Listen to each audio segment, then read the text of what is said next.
pa. Nakausap sila yung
Sa magandang gabi po sa bawat isa sa ating kapatid sa pangalan ng Panginoon at also maging sa ating mga kapatiran, mga kaibigan na nakapanghay sa live stream po ng ating mga gawain.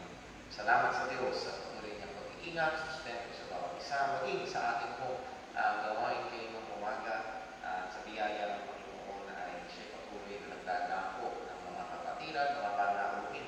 Kung nag-bisita kayo ng umaga sa kapatiran mula pa sa UAE, at nakabalik lang dito sa ating bansa na siya naghanap ng isang iglesia kung saan ay buo na maraming salita ng Diyos. Salamat sa Panginoon sa patuloy niyang pagkilos sa mga Kristiyano sa kanyang mga simulan. Sa pinagkat ni Pablo, siya na nagsimula ng mabuting gawa ay tatapusin niya ito tuloy-tuloy ang pagkilos ang paggawa ng Panginoon sa buhay ng mga kapatid. Bago tayo lumako sa ating formal na gawain ng pagsamba, paalala, as always, Wednesday night, we have our time in the Word. We'd like to encourage ang bawat mga kapatiran. That's 6 to 7 p.m. And also, Friday night, time in the Word, 6 to 7 p.m. And prayer meeting, 7 p.m. onwards. So, we'd like na tawagin ang pansin ng mga kapatiran if you are available, if you can make yourself available. Kung kailangan loadan ang cellphone para magkaroon ng data, para makasama natin sa prayer meeting. And I think that's a worthy thing na dapat magandang bagay na gawin ng isang mananampalataya. Also, hopefully, come Friday ay magkasama-sama tayo. I'd like to encourage you also, meron tayong mga additional prayer requests or Thanksgiving all throughout the week. You can forward it sa ating Facebook group or sa mga group chats ng ladies ng mentor ng young people para po ay mag-pray and also ay magpasalamat din mga kapatiran natin sa Panginoon. Okay? So, ina lang po yan sa mga paalala and also panatilihin natin ang observa natin ng minimum health protocols sa ating church.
Okay, ayan.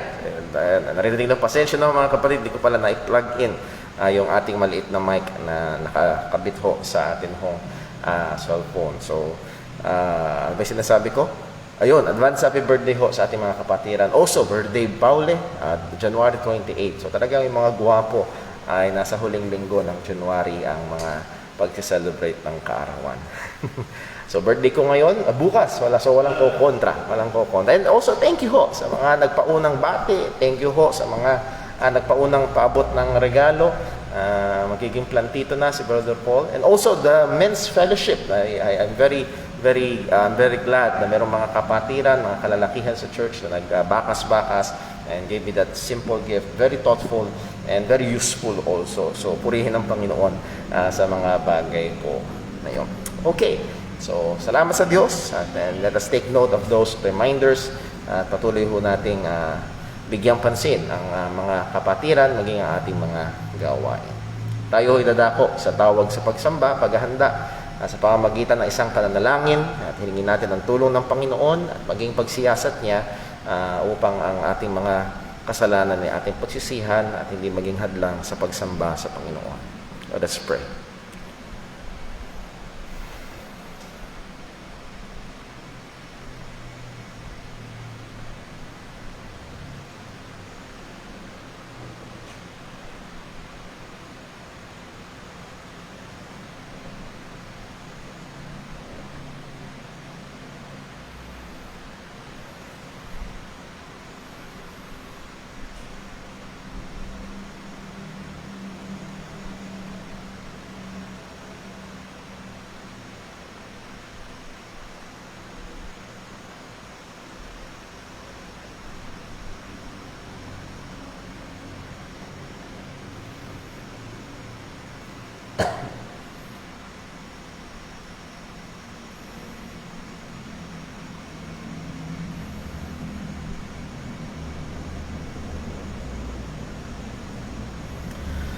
Tayo po manalangin.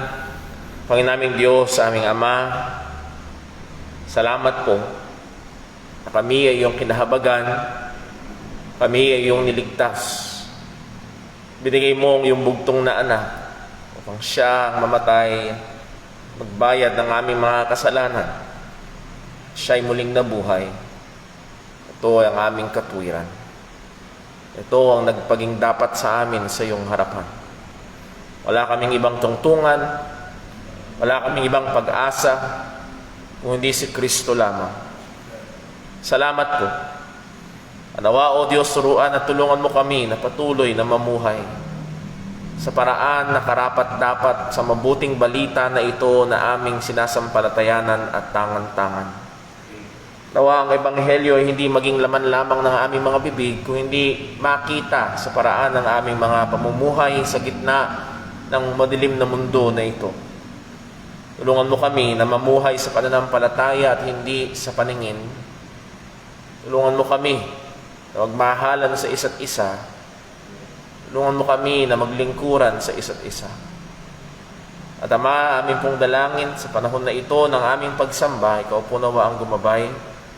Paaralan mo sa amin ang katotohanan na hindi ka malayo, na ikaw ay naririto at saksi sa aming gawain ngayon. Dalangin po namin nawa lahat ng aming gagawin ay maging katanggap-tanggap sa iyong harapan. Tunay kang mabigyan ng kapurihan. Tunay na sa aming pag-awit ay maluwalhati ang iyong pangalan. Sa pangangaral ng iyong salita, kami ay magpakumbaba at magpasakop, mga tuto at patuloy na mahubog sa wangis ni Kristo.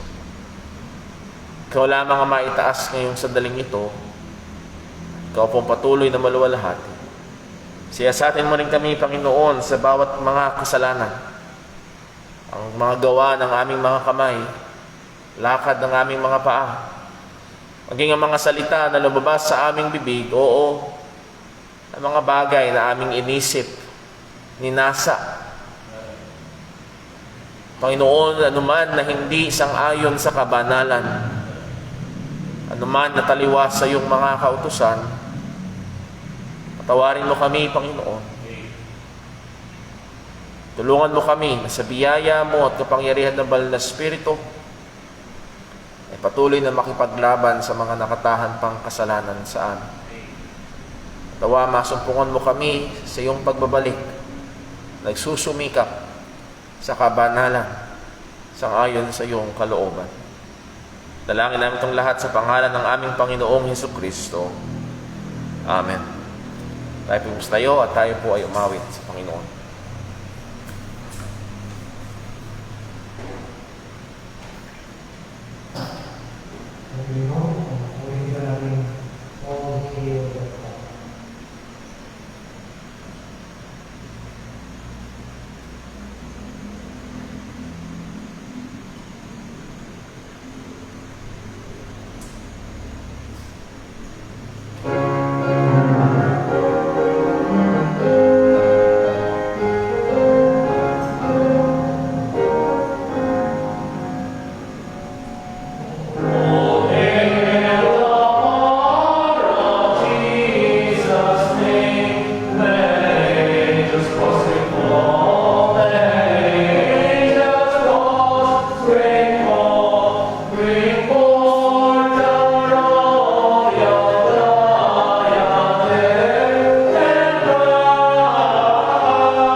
Purihin po ang pangalan ng Panginoon. Magandang gabi sa inyo mga kapatid. Buksan natin ang ating mga Biblia sa Book of Psalms.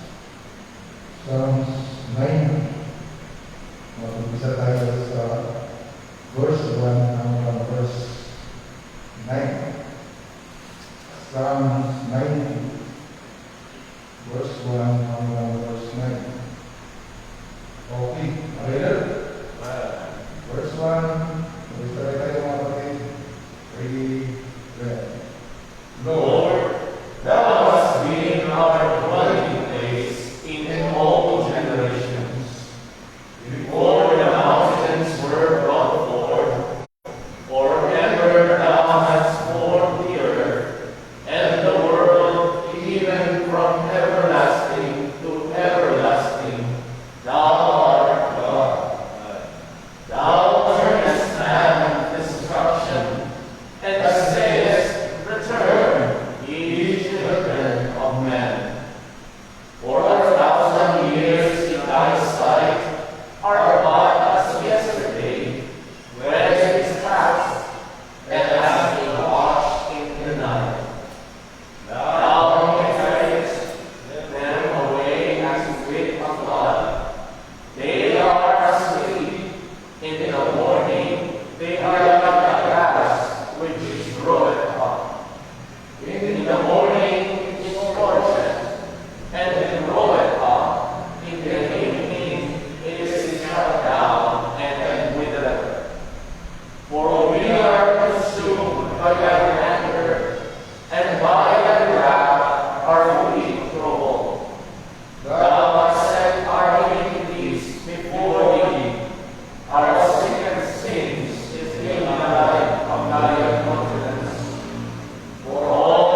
Dahil sa dali na namin mga kapatid,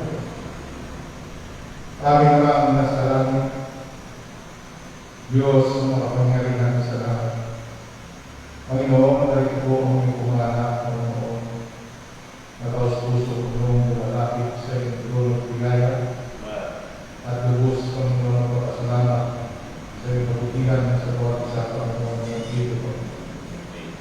Salamat na ng Diyos sa patuloy mong pagkikinan sa aming Panginoon, sa pagbibigay ng kalakasan, usugan, at ganoon din po, Panginoon, maraming salamat, Panginoon, sa mga pinatanggat namin, Panginoon, ng biyaya, Panginoon.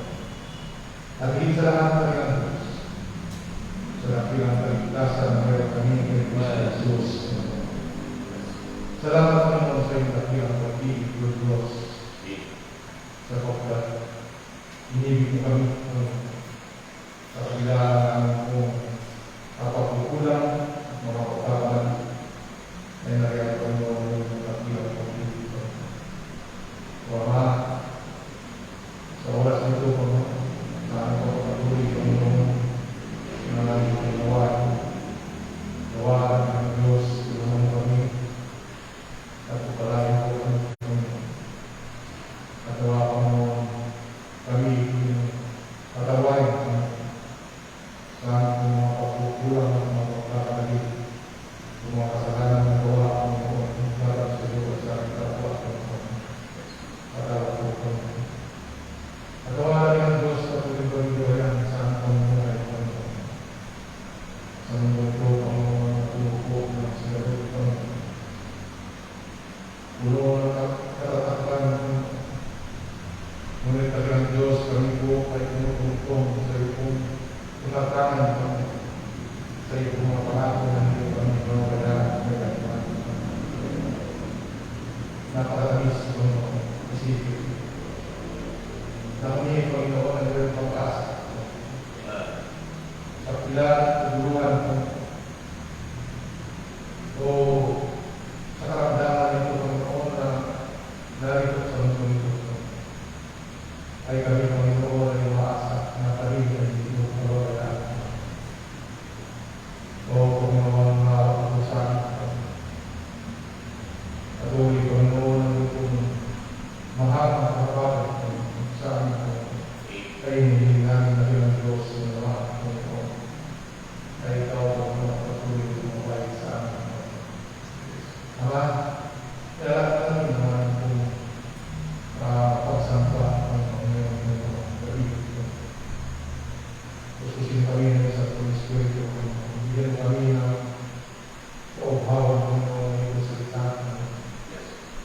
Tulungan at tulungan po kami, Panginoon, na magdadala ang kaalaman, Panginoon, at ang tulpo sa iyong salita. Kami lang po, Panginoon, yung po, Panginoon, ang marito, mga pastor, Panginoon, sa Iglesia, at nawaan ng Diyos, ng siya ang kasipagan, upang patuloy ng mag-aaral, Panginoon, upang mapakain na, Panginoon, mga spiritual na bagay, ang iyong pumahanap, Panginoon, sa aming Panginoon, upang kami, Panginoon, ay patuloy na lumabog sa mga mga pagtuturo ng mga pastor. Kapalain po, Panginoon, ang buhay po, ang buhay po, salamat sa iyong Diyos. Mga pribadong taon, Panginoon, yung pinagdal sa iyong buhay po. Iwan siya, Panginoon, iwan siya ang buong bukas mo. Kaya siya ang buwan ng iyong buhay, at ang buong ng iyong buong pamilya, ang mga asawa, ang anak ng mga pagpili, at ang pagkakang. Kaya, at wala ng Diyos, sa tayo po, ang mga kailangan,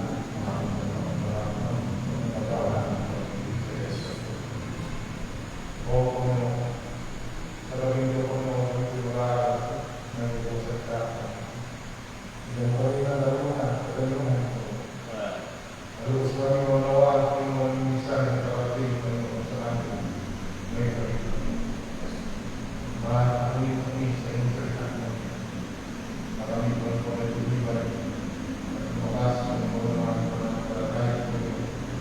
At umuntong po sa tuparan ng salita. Sabi ang Diyos, pag-ulimunin po, mga kapatid na mayroon ng mga karamdaman. Iwanan po kami mga yung mga kain nun. Bukas sila ang mga karoon po yung kailangan ng mga karamdaman. O Panginoon, sa iyo namin nagkakatiwala, mawalas na ito, dahil ang virus sa mga kailangan ko, at nawala natin ang Diyos. Ang gagawin ito, Panginoon, ay mauwi sa iyo lahat ng mga kapatigan at karangalan. Maraming po makalang natin ang Diyos at maraming may kataas. Maraming salamat. Maraming salamat. Maraming salamat. Amen.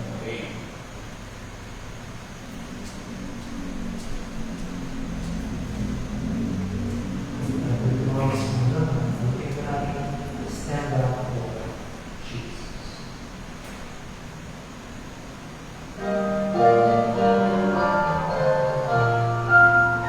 Stand up, for Jesus, ye soldiers of the cross. Take Christ for your banner. We must not suffer loss. From victory unto victory, His army shall flee. Till heaven for His vantage, and Christ is glory. Stand up for Jesus, the trumpet calling. For to the mighty God, in this His glorious day, ye now and now serving by His unnumbered foes, that courage rise with nature, and strength to strangle foes. Stand up for Jesus, stand in His strength alone. The arm of flesh will fail, ye dare not trust your own. Put on the gospel crown, His wisdom of in prayer. Where duty calls or danger, we never want to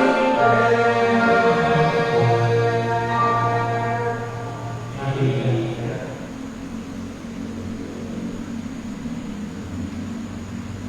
Amen. Pagkaloob, mula natin talata dapat ay magkaloob. Corinthians chapter 9, verse 6 hanggang 8. Sa iyo natin ang patay. Ready, read. But this I say, he who soweth sparingly shall reap also sparingly, and he who soweth bountifully shall reap also bountifully. Every man according as he purposeth in his heart, so let him give, not grudgingly, or out of necessity. For God loveth a cheerful giver, and God is able to make all grace abound toward you, that ye, always having all sufficiency in all things, may abound to every good work. Amen. Ang maraming Diyos sa langit, ang mga muli kami, muli ng pagpapalawan, sa biyaya, ang pagpapalawan naman. Yung po muli kami, dalang salamat po kami, magpuli, salamat sa Panginoon, sa unang araw ng linggo, buhay po ang iwan. Salamat po muli sa biyaya ng inyong pangalan. Marami na tunay Panginoon, dapat magpipon po sa kapatid Panginoon. Kami pong bigay ang kulihan sa kami ng pangalan. Maraming pag-ibig, sa amin, pangalan kami pumiligtas sa mga pagkakita. May Panginoon, gabi, ang ito ay tatapos ng mga Tagalog, Nawalo, ay pumalugod, nalabot sa pati, at yung lalim sa ito mga. May Panginoon na salamat, biyaya, kita sa kalakasan, Panginoon, buhay, Panginoon, dahil sa amin, hindi po sa mga trabaho, hindi sa amin. Salamat po mga ulit, biyaya, humingi po kami ng tawad ng malalang na tuwa sa mga naman. Tawad po ulit sa namin, hindi po nalululog sa mga buhay Panginoon. Isagala pa kami Panginoon, magawa ng malulog sa mga kulang sa kami, gawa ng kapanalan ng Panginoon, magbuting po ito sa labas, may palala, may palala sa iyo kami Panginoon, may sinilita. Dapat po siya Ama, hindi ko rin ito, sinuwa ng bilang ng alwalatian, Panginoon, mag-aaral namin sa kita, ngunit po sa aming pagkakagapon, hindi po siya nakalakaan, Panginoon. Salamat po Ama, ulit, nalapit po kanyang araw, Panginoon, pagkakas po Ama, ulit, biyaya sa kanya, araw-araw kanyang buhay, Panginoon, at Panginoon, buhay namin ay mga tawag ng Panginoon sa lingkod nito, ng lingkod na na nagtutuloy ka Panginoon, ang mga bukto, gabayan Panginoon, ang iyong tupa Panginoon, ang iyong mga pakain Panginoon ng salita. Doon ko siya ba, pinakalakasan, pinakagalakan sa iyong gawain, ito po ang iyong pamilya, doon ito ang pamilya. Doon Panginoon, ang isang dalangin, at muli yung na aming Panginoon. Amen.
Purihin po ang Panginoon at tayo dumako sa ating pag-aaral ng salita ng Diyos. Kung naalala mga kapatid, ay tayo ay nag-aral sa aklat ng unang Timoteo. At isa ho sa mga napakahalaga na pahina or passage, I should say, sa unang Timoteo ay ang chapter 3 na kung saan dito natin masusumpungan ang mga kwalifikasyon na hinahanap ng Panginoon para sa isang manggagawa na maglilingkod sa kanyang iglesia. At isang magandang obserbasyon sa mga kwalifikasyon na ito ay lahat ng itong mga kwalifikasyon ay mga godly attitudes, mga ugali na makadiyos. If we will turn our Bibles there for a while, ang sabi ho ni Apostol Pablo, if any man desires the office of a bishop, he desired a good work. At ang sabi niya, a bishop then must be blameless, the husband of one wife, vigilant, sober, good behavior, given to hospitality, and so on and so forth. And ang point ay ito, all of those are godly attitudes, mga ugaling makadiyos, liban sa isa. Meron lamang isang teknikal na kakayahan na nire-require ang salita ng Diyos para sa isang manggagawa, at yun ay yung apt to teach. May kakayahang magturo, may kakayahan sa pangangaral ng salita ng Panginoon. At ang kakayahan sa pagtuturo o kakayahan sa pangangaral ay hindi lamang kakayahang tumayo sa harapan, hindi lamang kakayahang sumigaw, hindi lamang kakayahan na magsalansan ng mga mahuhusay na salita para maging maganda sa pakinig ng mga tao. Kundi una sa lahat, ang kasama dito sa kakayahan ng pagtuturo ay ang kakayahan at maayos at matapat na paghahandle ng salita ng Panginoon. At dito sa napakahalagang gawain na ito ay kinuha ni Apostol Pablo ang atensyon ni Timothy at tila baga kumuha ng pako at pinukpok niya rito, Timothy, magsumikap ka dito. Timothy, magsumipag ka sa bagay na ito, na iyong iharap ang iyong sarili na isang aprobadong manggagawa ng Diyos na hindi ka hiya-hiya. And as a familiar line dun sa ating teksto, rightly dividing the word of truth, which actually means rightly handling the word of God. So sa mga talatahong ito, tayo ay muling babalik at atin hong ituloy ang ating nabitin na pag-aaral last Sunday evening about an approved workman of God. Isang aprobadong lingkod ng Diyos. Tayo po'y magstayo, basahin po natin 2 Timothy chapter 2, 2 Timothy chapter 2, verses 14 up to 19. 2 Timothy chapter 2, verses 14 to 19. Babasahin ko, pakisunan nyo sa inyong mga Biblia, ito po ang sabi ng Panginoon. Of these things put them in remembrance, charging them before the Lord, that they strive not about words to no profit, but to the subverting of the hearers. Study to show thyself approved unto God, a workman that needeth not to be ashamed, rightly dividing the word of truth.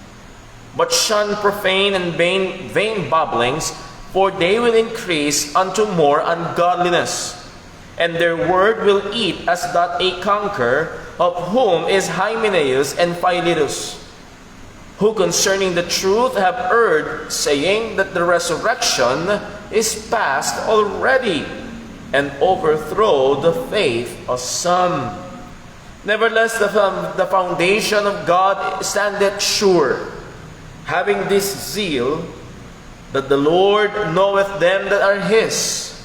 And let everyone that nameth the name of Christ depart from iniquity.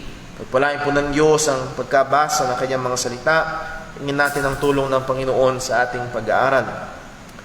Panginoon Diyos, aming Ama, muli, narito kami, papailalim sa iyong katotohanan.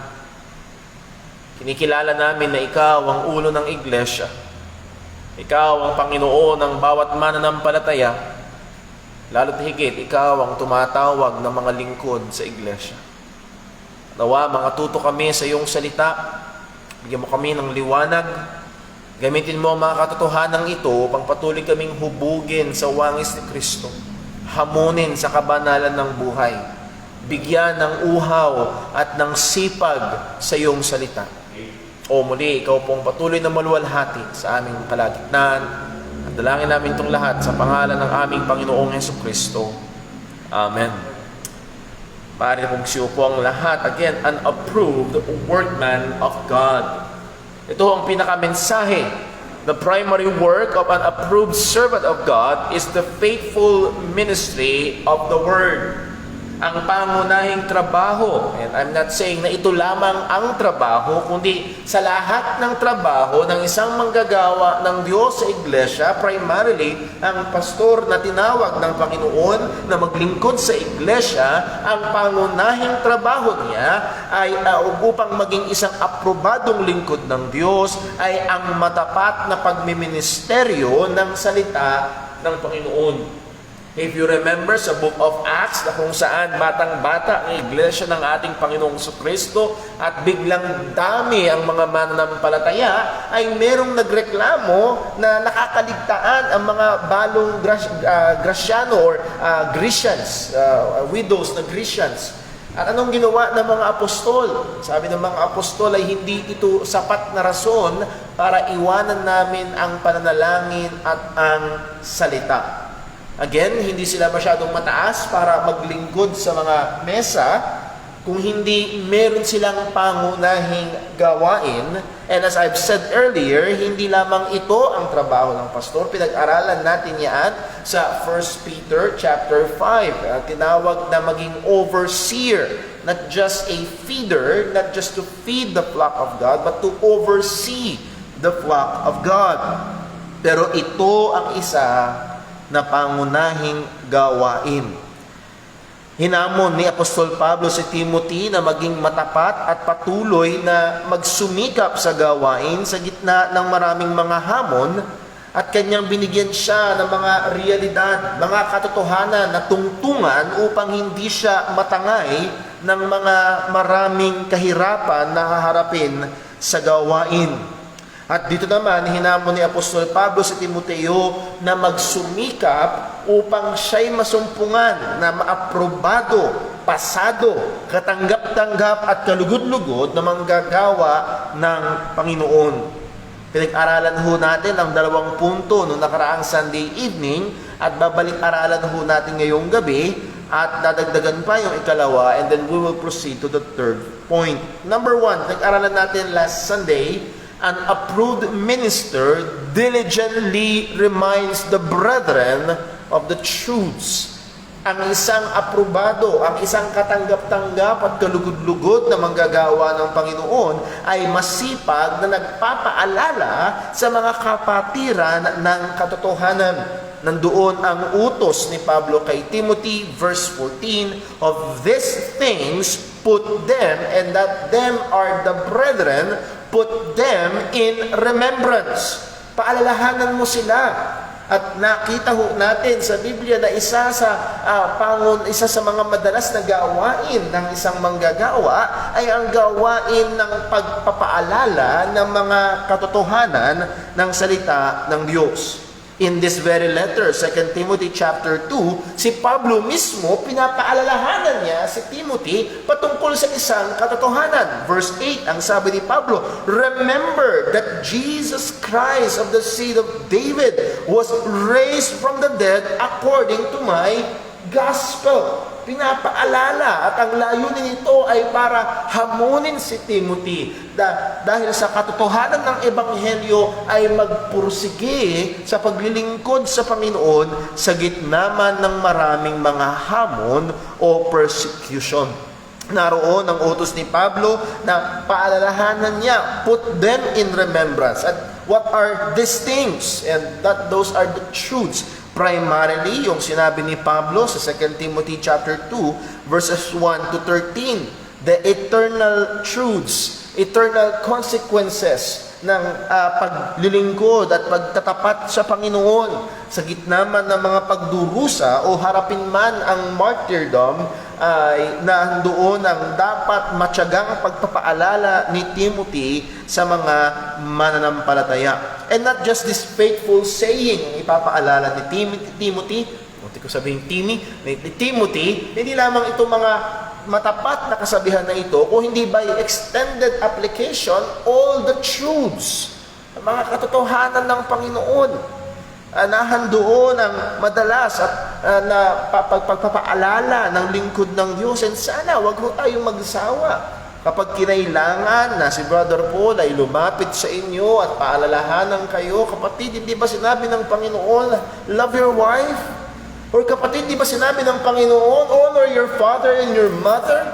Or kapatid, di ba sinabi ng Panginoon, huwag pababayaan ang pagtitipon? And that is reminding the words or the truths of God. Ito ang isa sa mga pangunahing gawain. At hindi lamang po yun, ang sabi ni Pablo, charging them before the Lord that they strive not about words to no profit. Utusan mo sila, sabihan mo sila, bigyan mo sila ng paalala na huwag silang magbigay panahon sa mga salita, sa mga katuruan na wala namang pakinabang.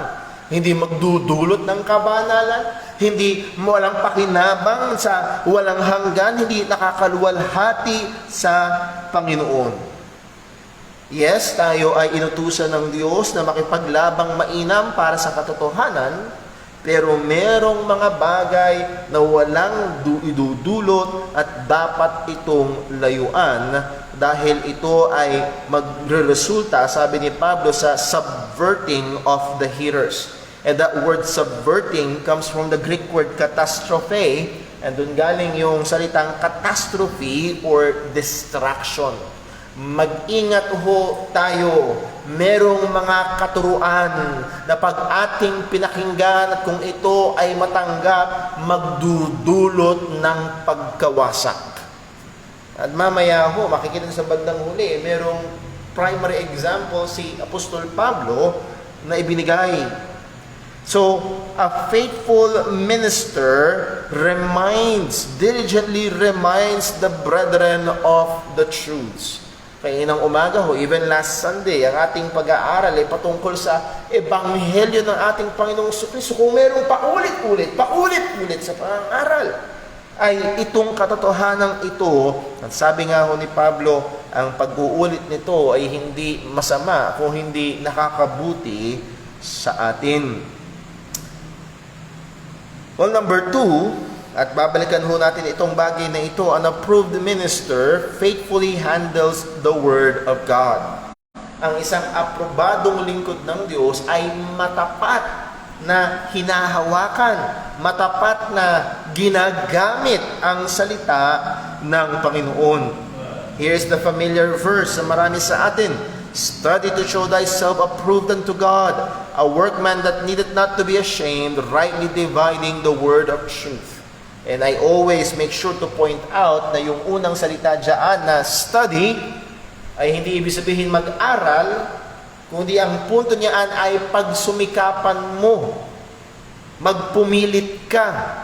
Sa ibang translation, ang ginamit salita, give diligence, be diligent to show thyself approved unto God.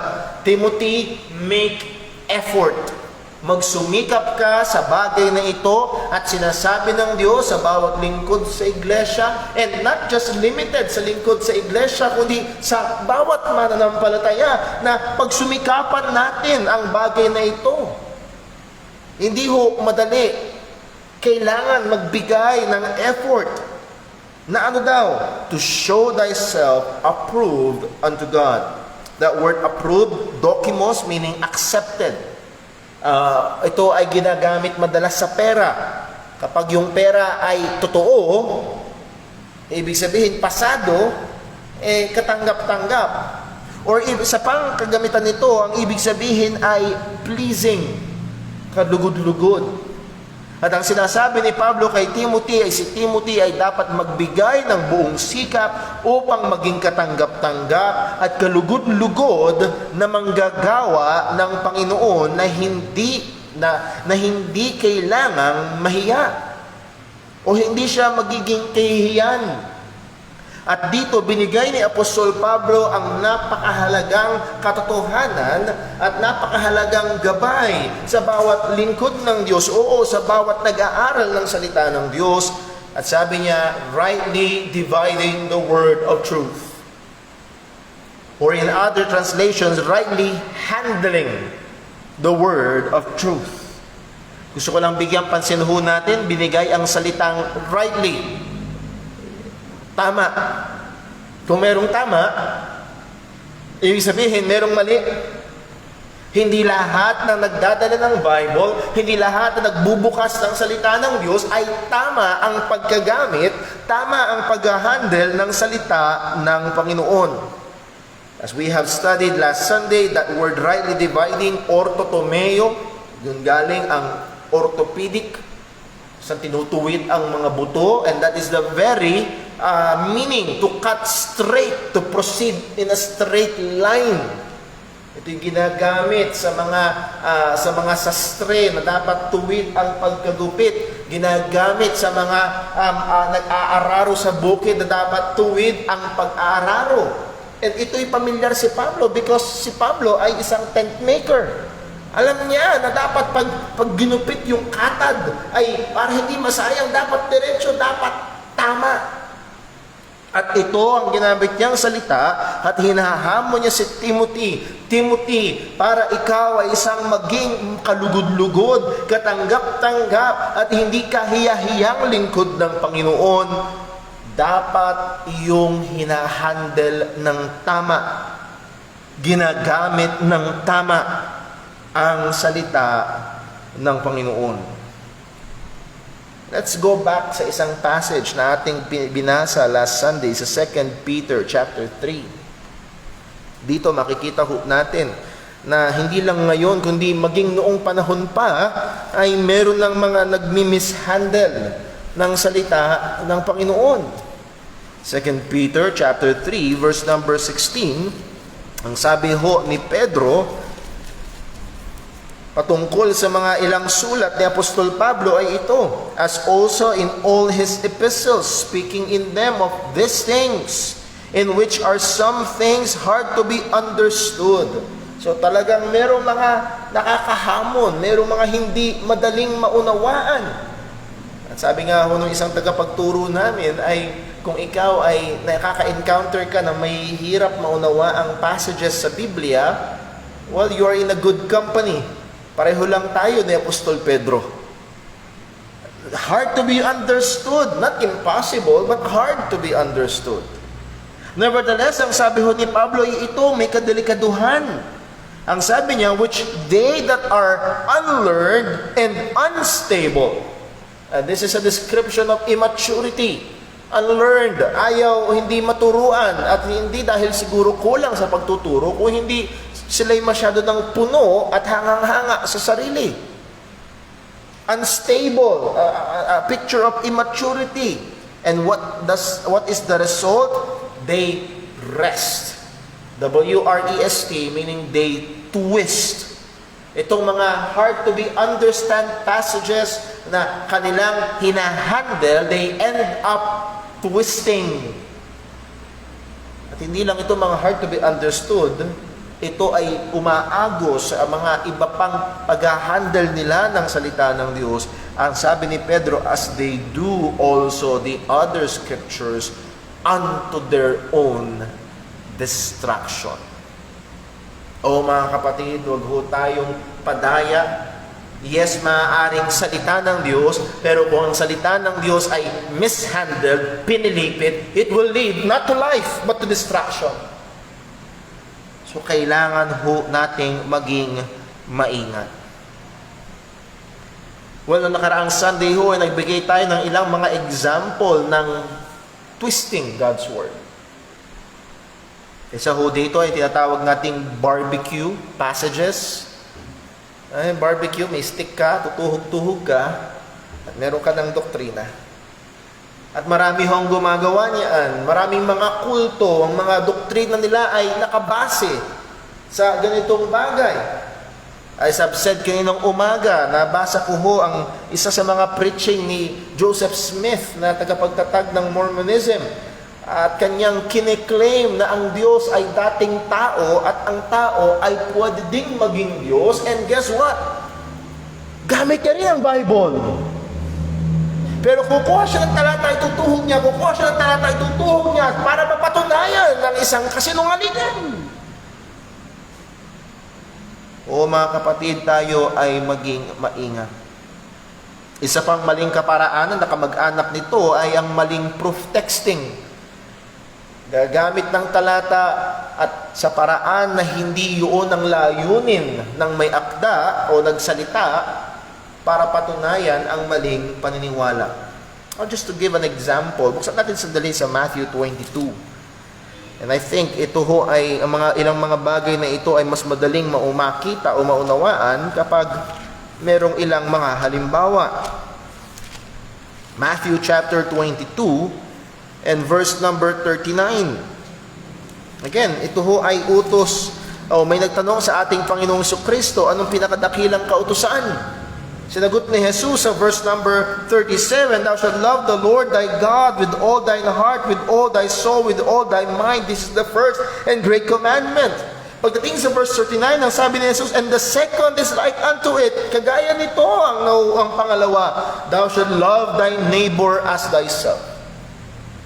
Siguro sa atin ay parang, Brother Paul, anong problema? Pero alam niyo, merong mga so-called Christian psychologists na ginagamit ang mga talatang ito na i-promote ang unbiblical doctrine of self-esteem.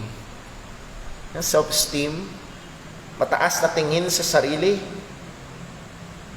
At ang sabi nila sa talatang, kita mo na, dapat daw, mahalin mo ang iyong sarili. Have a high self-esteem. Now, again, yan ho ay sinusubukan mong pagsalitain ang Biblia sa isang bagay na hindi yun ang kanyang sinasabi. Ang assumption ho dito ay hindi tayo inuutusan na mahalin ang ating sarili. Ina-assume naturally, mahal ng tao ang kanyang sarili. You do not need to command man to love himself. At hindi ito utos para mahalin natin ang ating sarili. Ang utos dito ay mahalin natin ang ating kapwa. At anong basihan dito? Yung ating natural na pagmamahal sa ating sarili. So again, ang punto ay ito, merong gumagamit ng talatang ito para patunayan ng isang katuruan na hindi tinuturo ng salita ng Diyos. Isa pa, at nabanggit ko na ho nung minsan sa ating ilang mga pag-aaral, sa Hebrews chapter 10. Hebrews chapter 10 verse 26. At ito'y madalas na ginagamit para isang proof text na ang kaligtasan ay maaaring mawala. Ang sabi ng author ng Hebrews ay ito, For if we sin willfully, kapag sinadya mo daw ang kasalanan, pagkatapos mong malaman ang katotohanan, anong sabi? There remaineth no more sacrifice for sins. Actually, pag tinuloy mo, ang naghihintay sa iyo ay impyerno. So kung ikaw ay nalaman mo na ang katotohanan ng Ebanghelyo, nakilala mo na si Kristo at sinampalatayan naman si Jesus, pero sinadya mo ang kasalanan, wala na. Goodbye. Tapos na. At mga kapatid, kung magiging honest tayo, kung yun nga ang ibig sabihin nito, sino sa atin ang ligtas? At ito'y ginagamit ni Eli Soriano para patunayan na ang kaligtasan ay nawawala. At iba pang mga grupo. Mamaya, titinan ho natin ang pinaka-punto ho nito. Hayaan niyong magbigay pa ako ng isang paraan ng wrestling the scripture or twisting the scripture. Isa itong sikat na paraan which is spiritualizing the text or allegorizing the text. Looking for the hidden spiritual meaning. Ano ba ang spiritual na mensahe? Ano ba ang natatagong mensahe ng mga talatang ito? Alam nyo, sa history ng interpretation, dumating na meron silang 4 na mensaheng hinahanap. Literal message, earthly message, the heavenly message, the spiritual message, lahat yun. The hidden message. Just to give us an example, sa Luke chapter 10, verse 30 to 35, we have the parable of the Good Samaritan. Pamilyar? At isa sa mga sikat na mga ngaral dati, ng mga ilang daang taon nang nakakaraan, ito ang kanyang interpretasyon. Sabi niya, a certain man, that man is Adam, went down from Jerusalem to Jericho. Went down, ito'y nagpapakita ng pagbaba ng spiritualidad ng tao doon sa Eden dahil siya'y nahulog sa kasalanan. Fell among thieves. Itong thieves na ito, walang iba kundi ang mga demonyo, primarily si Satanas, na tumukso sa tao para magkasala. Stripped him of his clothing. Walang iba ito kundi yung katwiran niya at nawala ang kanyang katwiran dahil siya nagkasala laban sa Panginoon. They wounded him. Ito ay may kinalaman sa tindi ng epekto ng kasalanan. Departed, leaving him half dead. Ay, pagkatapos siyang nakawan, tapos siyang asaktan, siya'y mamatay-matay na, pero hindi pa patay. Ano ibig sabihin? Physically alive, spiritually dead. Oh, lupit. Ano pa ang sabi? Now by chance, a priest, dumating yung priest, pero hindi siya tinulungan. Sino itong priest na ito? The priesthood of Aaron. Then a Levite came by. Hindi rin siya tinulungan. Sino daw ito? It represents the law of the Old Testament, na walang kakayahan para magligtas. That's the point. At ang sabi niya, but a certain Samaritan. Well, sino ito? Yung bayani. Sino yun? Si Jesus. Ito daw Samaritan na ito ay si Jesus. As he journeyed, came where he was. Oh, lupit. Siya'y naglakbay para pumunta kung nasaan siya. Si Jesus, mula sa langit, ay bumaba at nagkatawang tao at nakasama natin. Ito daw yung pagkakatawang tao ni Kristo. And when he saw him, he had compassion, na ito yung pag-ibig ng Diyos at awa ng Diyos, na siya ay sa taong makasalanan. At anong ginawa? So he went to him and bandaged his wounds. Ginamot ang kanyang mga sugat. Walang iba ito kung hindi ang ginawang pagliligtas ng ating Panginoong Kristo, pouring on oil. Ito daw, oil ay ang banal na spirito, and wine. Ito daw ay nagre-representa sa dugo ni Kristo na panghugas sa kasalanan. At set him in his own animal. Ito daw ay mga ministering spirits, the angels, naglilingkod sa mga mananampalataya, and brought him to an inn. Dinala siya sa isang bahay tuluyan. Ano itong bahay tuluyan ito? Ang church. Saan nilalagay ng Diyos ang mananampalataya? And the Lord added to the church daily, so that should be saved. And on the next day, he brought him to an inn and took care of him. And on the next day, he departed. Umalis itong Samaritan. Umakyat na daw sa langit si Jesus. Pero bago siya umalis, ang sabi niya, he took out 2 pence. Kumuha siya ng 2 barya, pambayad. 2 daw, Old and New Testament. Yun yung kailangan sa patuloy na igagagaling nitong taong nanakawan na ito. Ang sabi niya, and gave it to the innkeeper. Yung nahandoon, nakatalaga doon sa bahay tuluyan. Sino yun? Yung pastor. Yung pastor. At ang sabi niya, and said to him, take care of him. Sino mag-aalaga sa mga mananampalataya? Ang pastor. Anong gagamitin niya? Well, the 2 pence, Old and New Testament, the Word of God. Sabi, and whatever more you spend, when I come again, I will repay you. Oh, babalik daw. Pertaining to the second coming of our Lord Jesus Christ. And that is the spiritual meaning of the parable of the Good Samaritan. Now, Guys, kung sabihin, lahat ng sinabi niya ay biblical. Yes? Biblical na nahulog sa kasalanan ng tao. Biblical na yes, ang tao ay buhay pa rin physically pero patay spiritually. Biblical na hindi kayang iligtas ng priesthood of Aaron at ng mga law of the Old Testament ang isang tao. Biblical na si Jesus ay nagkatawang tao at talagang siya ang gumawa para sa ating kaligtasan. Biblical na ibinigay sa atin ng banal na Espiritu na tayo hinugasan ng dugo ni Kristo. Biblical na kalooban ng Diyos ang Kristiyano ay ipisan sa iglesia at siya'y patuloy na lumago doon at mapakain ng manggagawa. Biblical na babalik muli si Jesus. Okay? Lahat ng sinabi ay biblical. Pero lahat ng katotohanan na yun ay wala sa parable of the Good Samaritan. Hindi yun ang mensahe.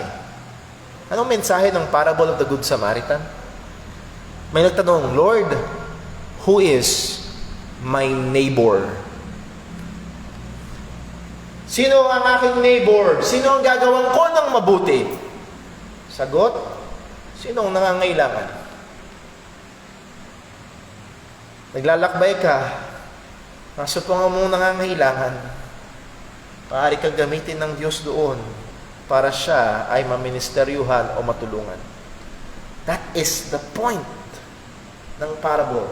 At yung punto, yung mensahe ni Jesus na miss ng spiritual interpretation na ito. Yes, lahat ng sinabi ay totoo.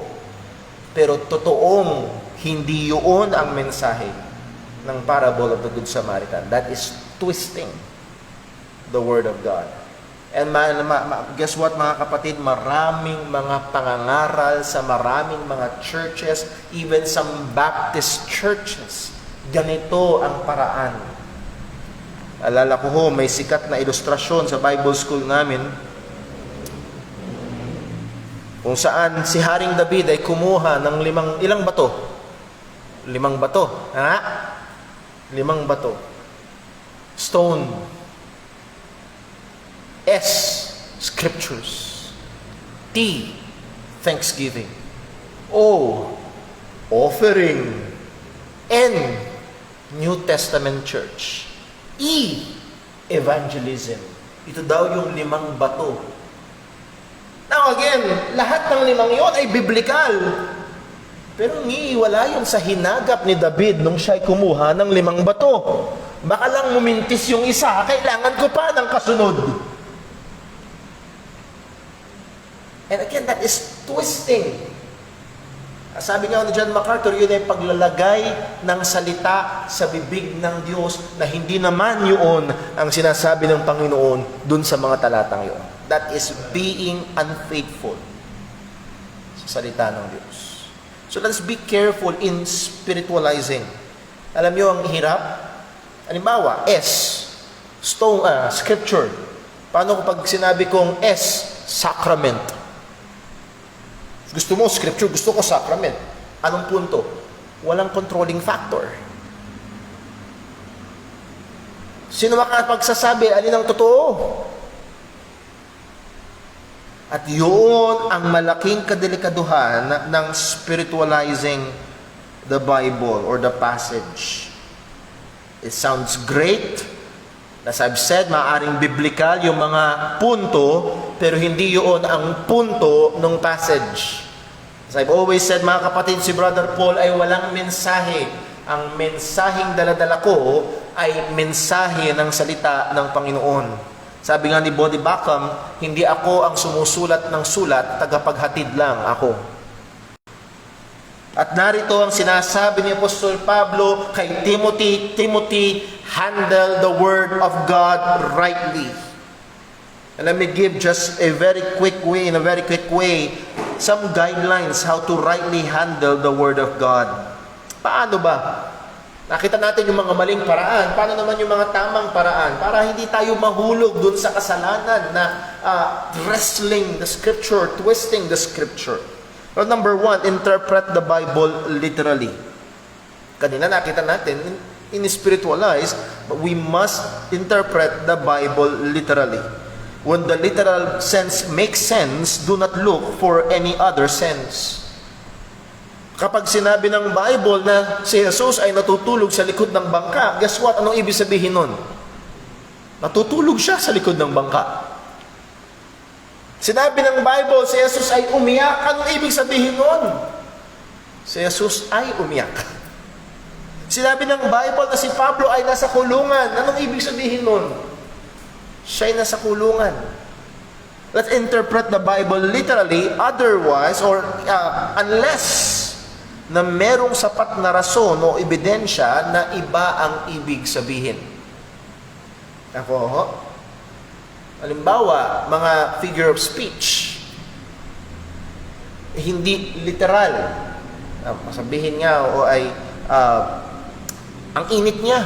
Ano ibig sabihin nun? Literal na mainit, mataas ang temperatura? Mainit?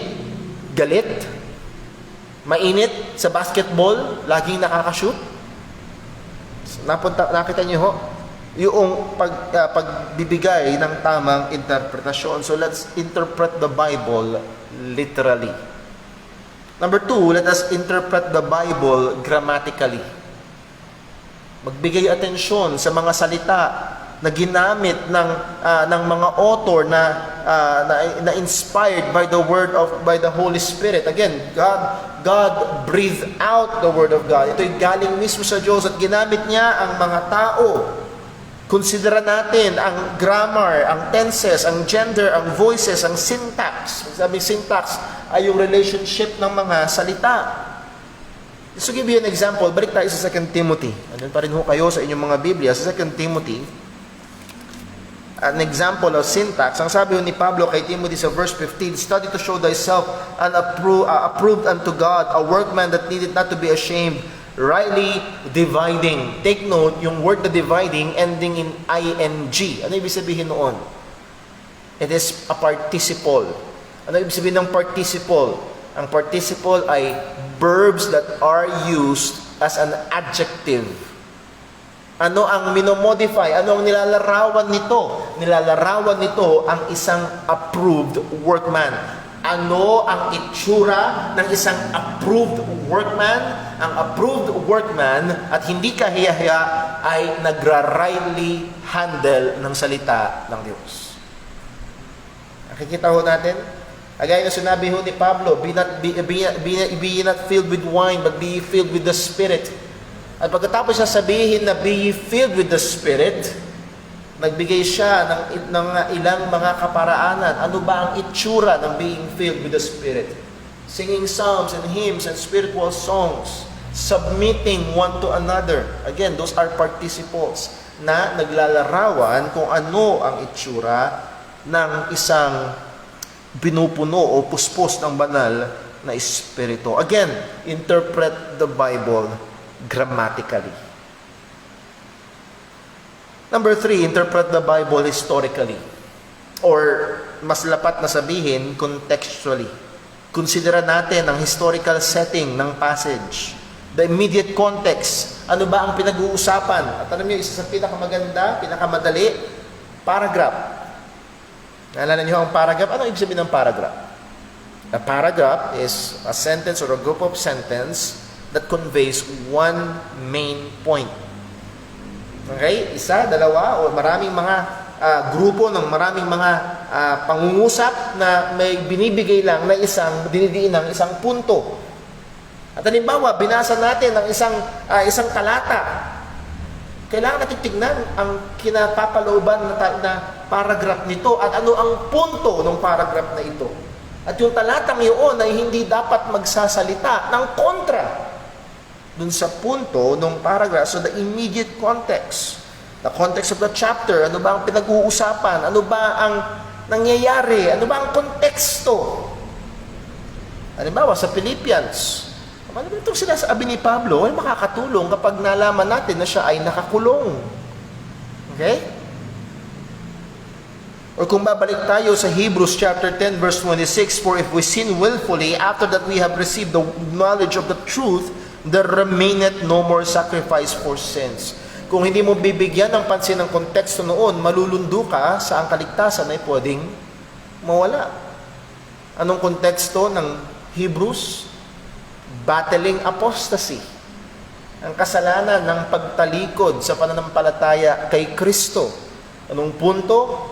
Kung tatalikuran mo si Kristo, wala nang natitirang hain para sa kasalanan. Bakit? Kasi si Kristo lang ang hain para sa kasalanan. Pag tinalikuran mo si Kristo at bumalik ka doon sa mga Old Testament na mga paghahain, pag tinalikuran mo si Kristo at sumampalataya ka sa iba, natiwala ka sa iba, ang tanging naghihintay sa iyo ay impyerno. If we sin willfully, that's the sin of apostasy, and that is the context noong talatang yaon. And lastly, let me just hurry it up, analogia scriptura, analogy of the scripture, or scripture interprets scripture. I-check natin sa salita ng Diyos kung yung interpretasyon ay hindi kumukontra sa ibang malilinaw na sinasabi ng salita ng Panginoon.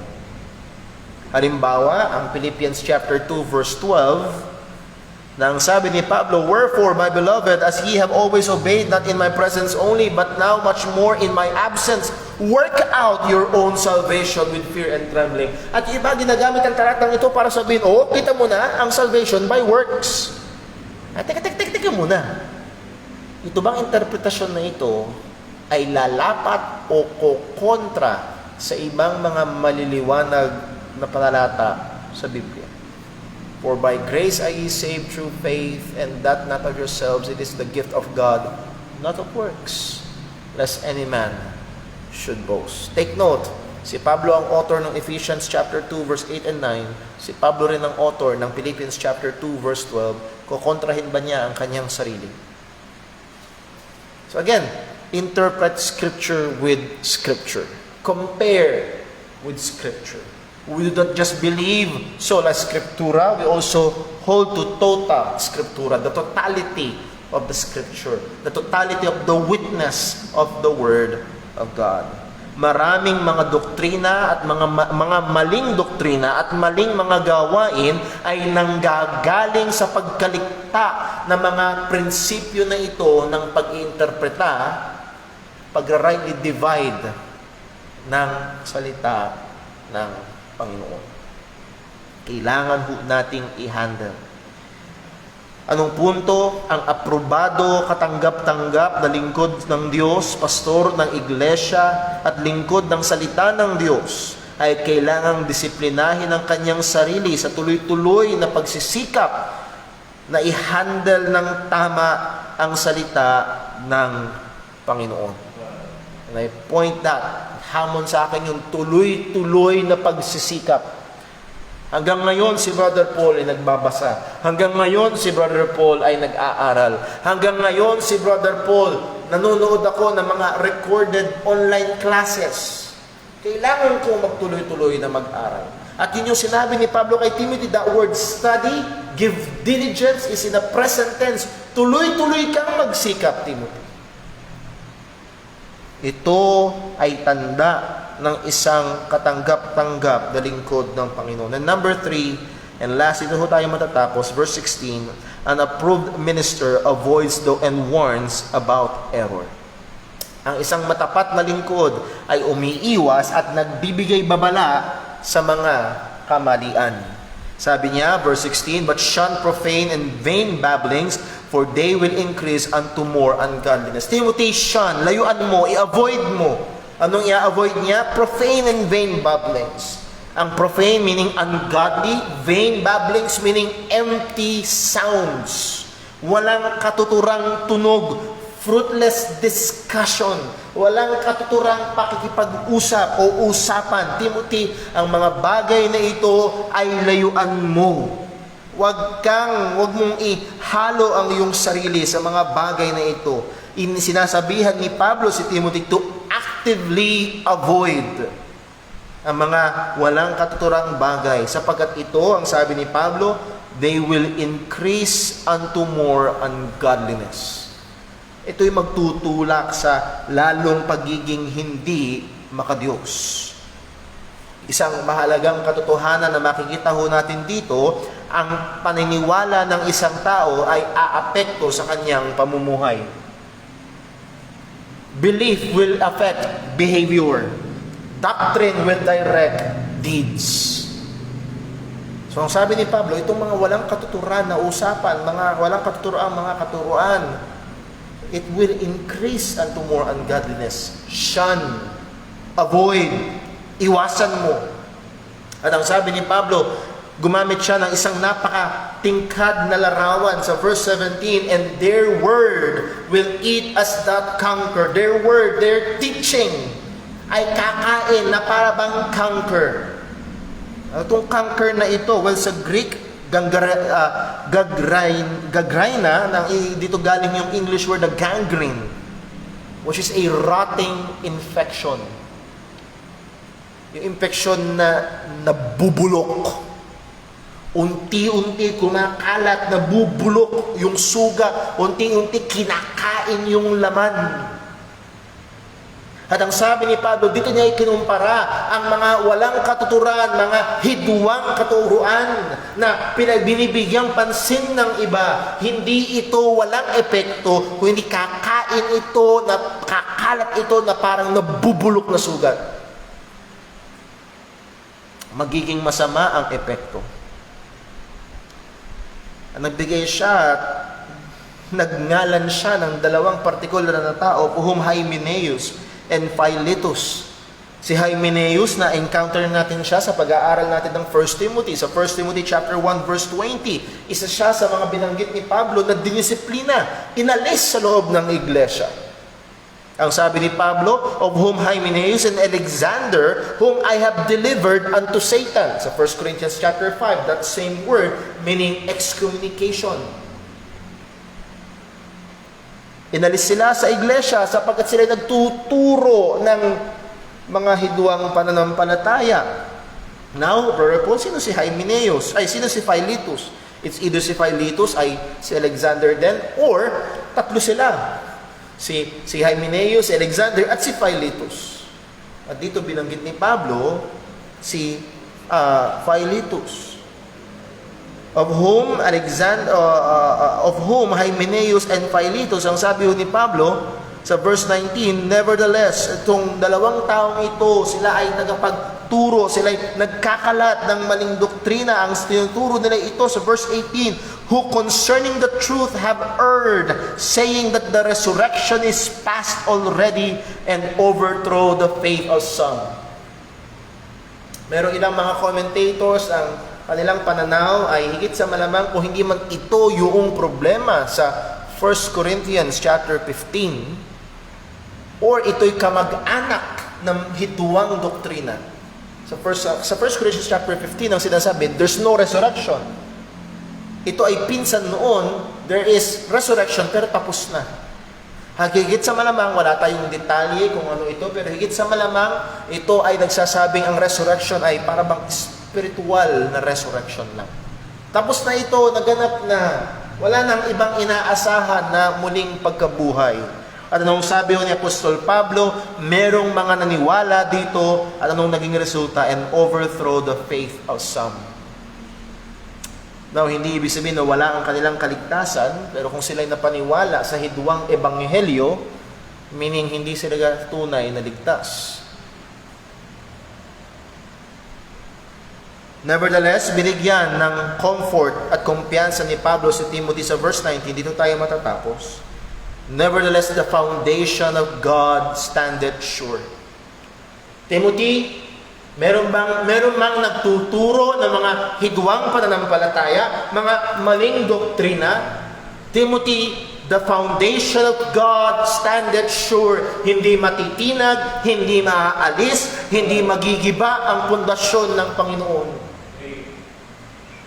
Now again, hindi binigyang detalye ni Pablo kung ano tong foundation na ito. Merong mga nagsasabi na ang pundasyon na ito ay ang iglesia. May mga nagsasabi, ang mga apostol, which is sa Ephesians, the foundations of the apostles. Meron yung mga nagsasabi na ito ay tumutukoy sa mga doktrina. Well, I agree with John MacArthur na I think most probably ang tinutukoy nito ay walang iba kung hindi ang church, ang iglesia ng Panginoon. Nevertheless, the foundation, God's church, standeth sure. And not church na isang relihiyon, kung hindi God's people, ang mga mananampalataya ng ating Panginoong Jesucristo ay sigurado. Having this seal, nandito ang tanda, nandito ang seguridad, nandito ang dalawang katotohanan na nagsisecure sa pundasyon na ito ng Panginoon. Meron mga nagtuturo ng maling doktrina, sigurado pa rin na iingatan ng Diyos ang kanyang iglesia. Ano itong dalawang seal na ito? One, the Lord knoweth them that are His. Pertains to God's sovereign election. Alam ng Diyos kung sino yung Kanya. Bakit niya alam? Siya ang pumili eh.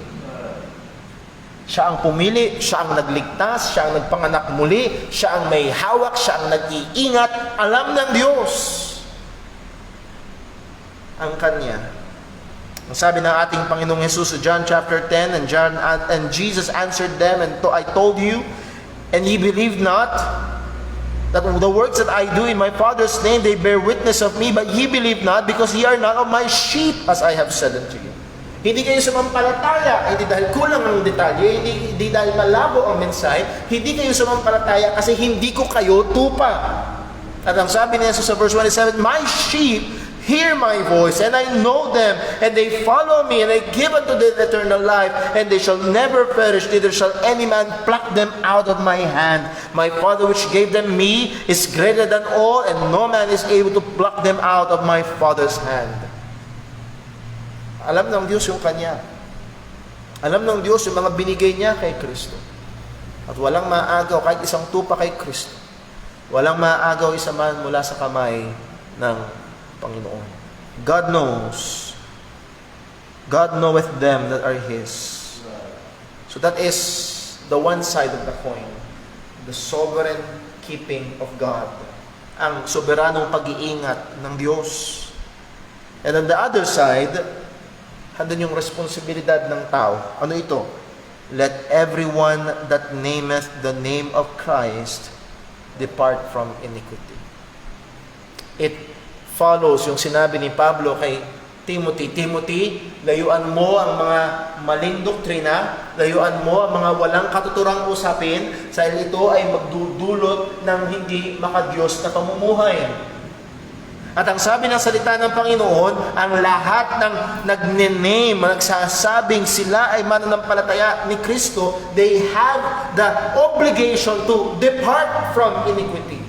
Hindi lang si Timothy ang may obligasyon na lumayo sa mga maling aral. Hindi lamang si Timothy ang may obligasyon na iwasan ang mga walang katuturang mga usapan, kundi ang lahat ng mga na kay Kristo Jesus ay kailangang laging maging mapagbantay at ilayo ang ating mga sarili sa mga maling pananampalataya at katuruan na magdudulot ng maling pamumuhay. Sila na mga tunay na kay Kristo ay magpupursigi sa pananampalataya sa tunay na ebanghelyo at magmumuhay o magsusumikap sa pamumuhay ng may kabanalan. Ito ang kumpiyansa. Ito ang kapanatagan ni Timothy na isang lingkod sa isang gawain na handoon ang problema, na handoon ang maraming hamon, nandoon ang mga nagtuturo ng maling doktrina. O mga kapatid, si Brother Paul madalas kasama nyo lang ho tuwing linggo. Minsan linggo lang ng umaga, minsan pati linggo ng gabi. May mga pagkakataon na papakinggan nyo rin ako isang oras pag Wednesday at isang oras pag Friday. Pero napakaraming oras ang nauubos na kung saan na-expose sa iba't ibang mga katuruan, sa iba't ibang mga ideya, babad sa social media, babad sa mga sa YouTube, babad sa mga bagay na ito. And yes, there are some good things, pero mabubuting bagay. Naalala ko ho let me just close with this illustration. Isang pamilya na miyembro ng isang iglesia At kilala ko ho ang pamilyang ito. And sad to say, yung kanilang anak, hindi ko sinasabing hindi sila Kristiyano, pero yung isang kanilang anak ay nagsimulang makinig online sa isang pastor na unang pakinig ko dun sa pastor na yon ng ang yabang naman. Parang siya lang ang tama. Ang lahat ay mali. And guess what? Ngayon itong pamilyang ito ay wala na sa church. Hindi dito, sa ibang church. Dahil napaniwala sa ilang maling katuruan. O mag-ingat ho tayo. Again, ako ho ay nakikinabang sa mga bagay na available online. But let us be watchful. Tayo ay maging mapagbantay. Hindi lang si Timothy, hindi lang ang pastor ang may obligasyon na umiwas sa mali. Ang mga Kristiyano ay dapat magsumikap na maging mapagbantay, lumayo sa mga maling katuruan na magdudulot ng makasalanang pamumuhay. Ito ang larawan ng isang tunay na lingkod ng Panginoon. Siya'y matyagang nagpapaalala ng mga katotohanan ng salita ng Diyos. Siya'y matapat na naggumagamit ng salita ng Panginoon. Siya ay masikap na lumalayo sa mga maling katuruan na kumakalat sa paligid. Nawa, ang lingkod ninyo dito sa church, ipag-pray nyo ho si Brother Paul, hindi perpekto. Hindi ko alam ang lahat ng bagay. Kaya nawa, ingatan, pagpaalalahanan tayo. Pag-pray natin, kung loobin ng Diyos na tumawag pa siya at magdagdag pa siya ng pastor na manggagawa dito sa church, ay ang mga bagay na ito ay makita at patuloy na lumalago sa buhay ng lingkod ng Diyos sa kanyang iglesia. Let's pray. Panginoon naming Diyos, aming Ama sa langit, salamat po sa mga katotohanan ito. O Panginoon, salamat po sa mga paalala mo sa akin. Salamat po sa liwanag ng iyong salita, nagabay namin, nabasihan ng aming pananampalataya, na comfort namin at hamon sa amin. Panginoon, turuan at tulungan mo kami na laging balikan, alalahanin ang mga katotohanan at gamitin mo rin kami bilang tagapagpaalala sa iba naming mga kapatiran. Tulungan mo kami na magsumikap sa iyong salita, sa aming mga personal na buhay, sa aming pagbabasa, pag-aaral, pagbubulay-bulay ng iyong salita. Lord, nawa masumpungan mo kami na hinahandle ng tama, kung hindi pinipilipit, nagiging tapat sa iyong salita. And also, Lord, bantayan mo kami. Daming kumakalat na mga maling paniniwala. Merong mga mahuhusay na tunog maka-Diyos. Parang totoo. Pero ang lundo ay kasinungalingan. Ingatan mo po ang iyong iglesia. Gamitin mo po ang iyong lingkod para patuloy na mapaalalahanan. Tulungan mo po ang iyong mga mananampalataya. Kami ay may kumpiyansa, O Diyos, na kilala mo ang iyong mga tupa. Kami ay may kumpiyansa na ikaw patuloy na gumagawa sa iyong mga mananampalataya upang lumayo sa mga kasinungalingan, lumayo sa kasalanan. Muli, O Diyos, ang mga salita mong ito ay patuloy na maging gabay namin sa pamumuhay. Sa buong linggo na itong kinakaharap namin, tulungan mo kami na hindi lamang maging tagapakinig, kundi maging tagatupad ng iyong salita. Ikaw lamang po ang maluwalhati. Ikaw patuloy na maitaas. Dalangin namin sa pangalan ng aming Panginoong Jesucristo. Amen. Tayo pumistayo at awitin ho natin ang ating panghuling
Purihin po ang Panginoon, mga kapatid.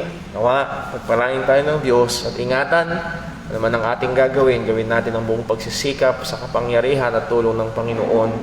Patuloy niya tayong ilayo sa kasalanan, magsumikap sa kabanalan. Tuloy tayong magpagamit sa Diyos at ikonsidera natin ang ating mga kapatiran at ating itulak ang bawat isa sa pagmamahal at paggawa ng mabuti. Maraming salamat po sa bawat isang naririto, sa ating mga kapatiran na katunghay sa ating live stream. Purihin ang Panginoon at nawa, pagpalain tayo at patuloy na gamitin ng Diyos sa lalong ikakalaganap ng Ebanghelyo. God bless po. We are dismissed.